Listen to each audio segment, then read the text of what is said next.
Hello clarinet fans, welcome to a tutorial video that was requested by a Brazilian fan called Olimpio, and he wants me to gradually work my way through the exercises Journaliers by Klose, which were revised by Jean.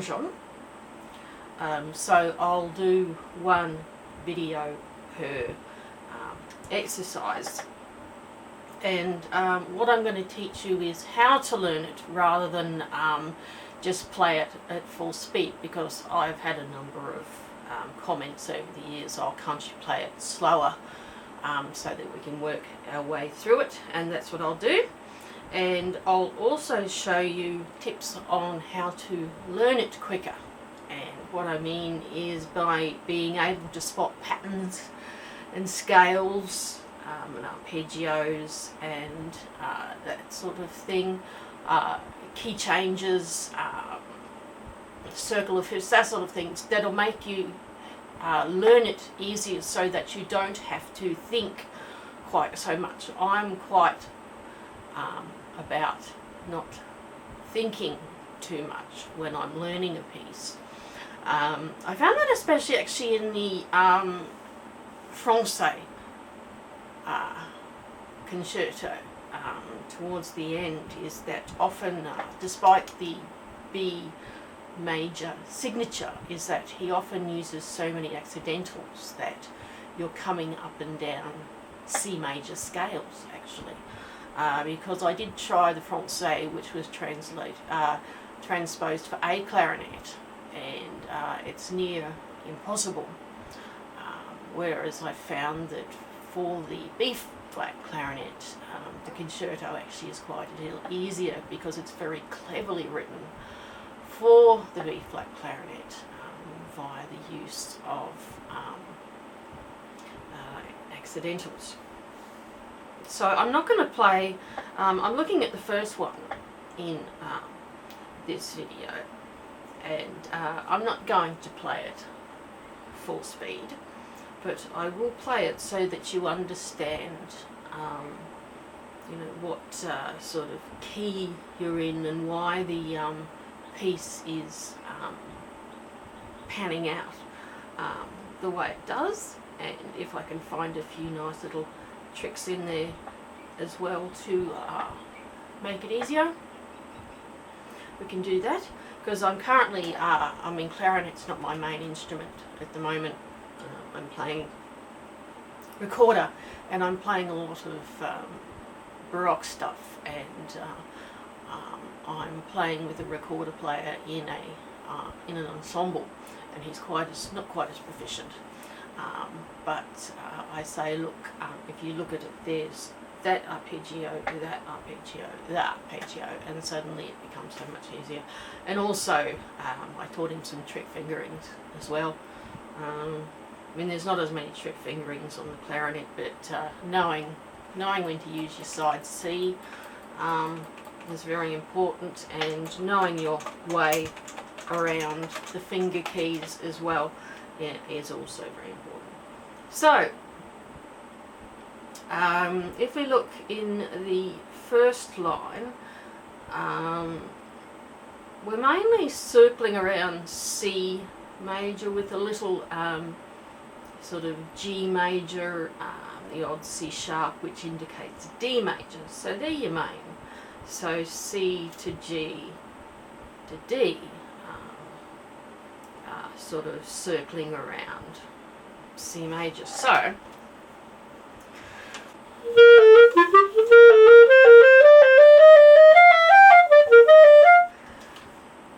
I've been playing the wrong note the whole time.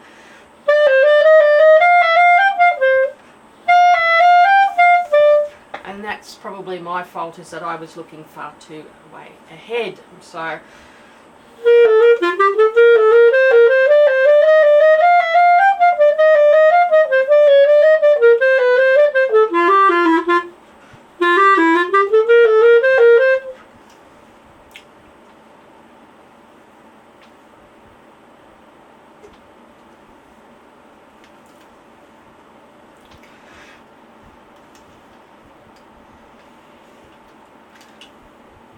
So the first line mainly circles around C major, but you do have a little sequence as well. So the first couple of bars,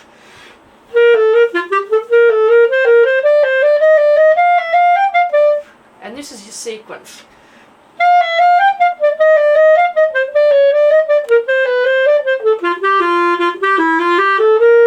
And then you have a turnaround and you're going straight back into C major. So the first line,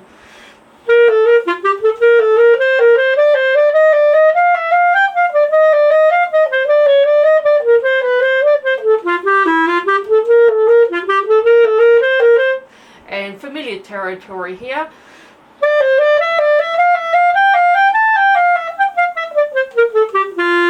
And we're on G major, although it doesn't stay long there.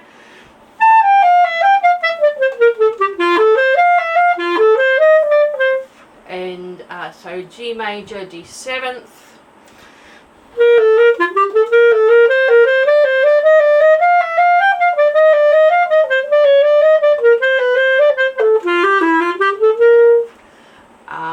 And again you're repeating.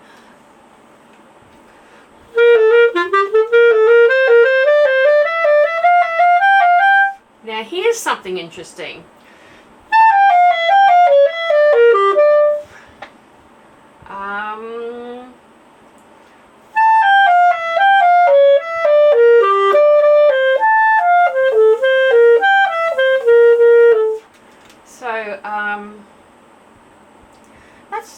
That's some interesting stuff there.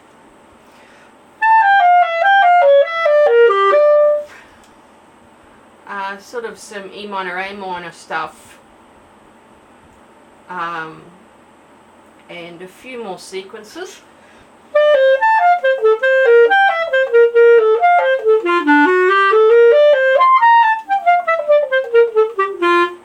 So sort of a few E minors in there that indicate that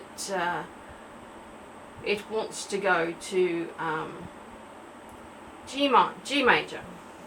E minor, of course, being the relative minor of G major. So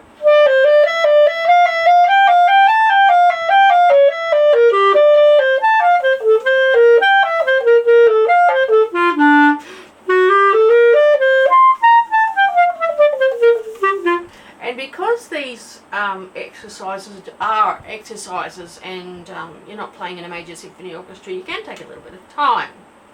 So let's take the first 3.5 lines and then start working on this very interesting middle. So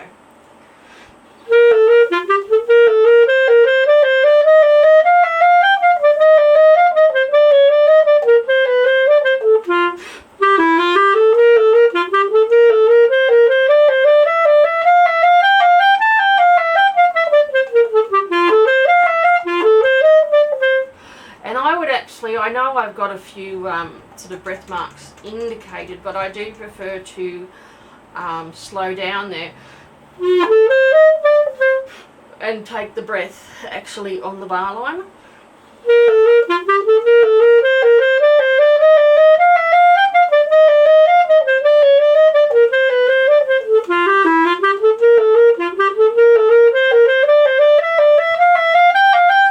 And this is where it gets interesting.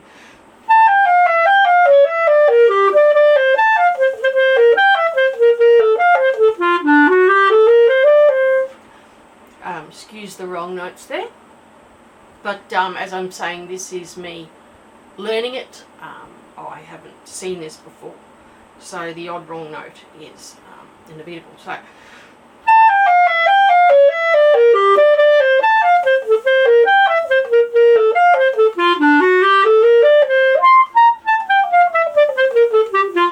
and I think to be able to take a little bit of time from the D to the D,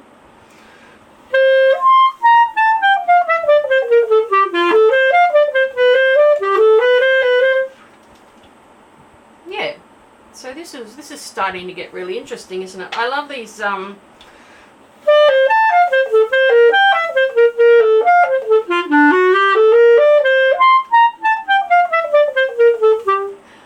And again, I breathe on the bar line.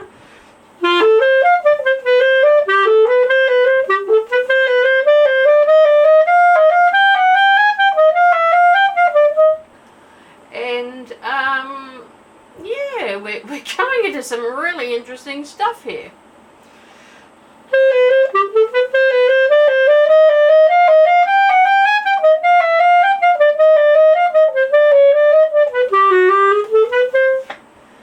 It's like we've reached a developmental section. We're sort of, sort of D major, D minor. I like that. That bar's great, isn't it?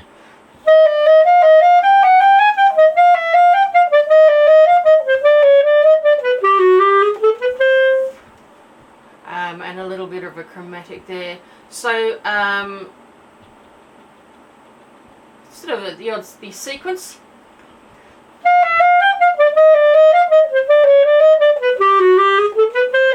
And again, I would slow it down a little bit there. So.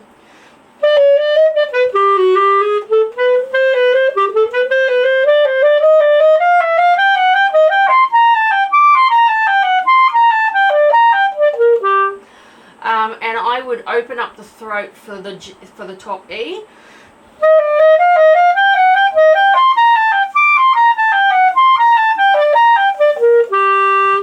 And then you can take a nice breath.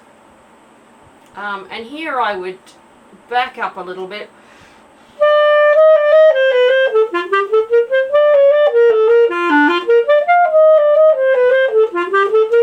And again, come down, sort of do your block dynamics.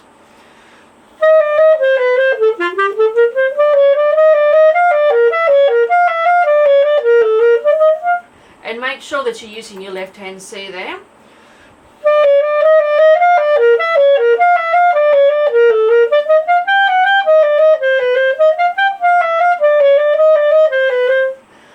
And coming up, a reminder about this left hand C.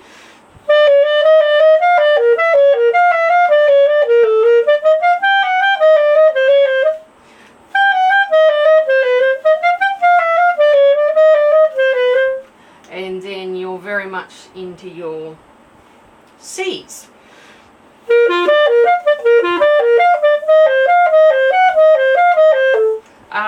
And this kind of reminds me a bit of Weber.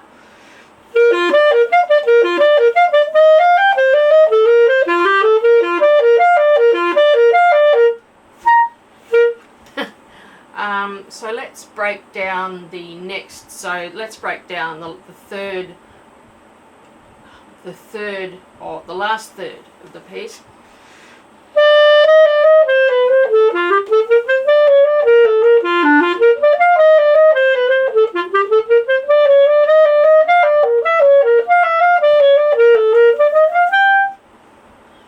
And then again.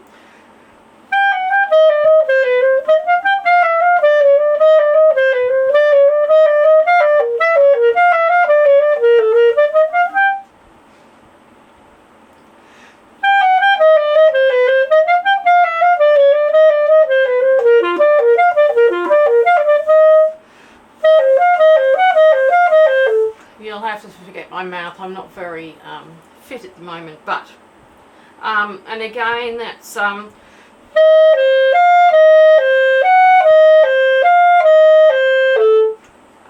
little bit of embellishment and possibly a sort of kinder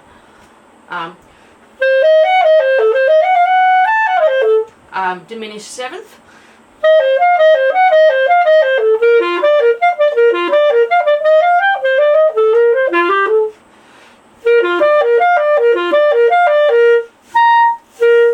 And that's your piece. Let's see if I can play. I doubt I can play it all the way through.